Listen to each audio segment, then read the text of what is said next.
இடத்த பார்த்துட்டார். அப்போ எதுக்கு அந்த வாயில் வச்சுருக்காருன்னா, ஆச்சாரியர்கள்லாம் விசாரம், ஏன் திருவடி எடுத்து வாயில் வச்சுருக்கார் அப்படின்னா, எல்லாரும் சொல்கிறாங்களாம் பூலோகத்தில், இந்த திருவடி எவ்வளோ நல்ல திருவடி தெரியுமா, இந்த திருவடியை பற்றின புகழை பாடிக்கிட்டே இருக்காங்களாம்.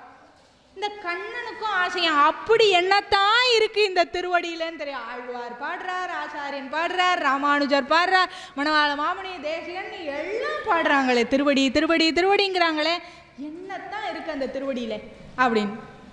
எல்லாரும் இருக்கும்போது பண்ண முடியாதுல்ல, தன் திருவடியை எடுத்து தானே சுவைச்சு பார்த்தா எல்லாரும் இருக்கும்போது பண்ண முடியாது, கொஞ்சம் லஜ்ஜையாக இருக்கும். இப்போ தான் யாருமே இல்லையே, எல்லாம் வயிற்றுக்குள்ளே இருக்காங்க, யாருமே இல்லையா.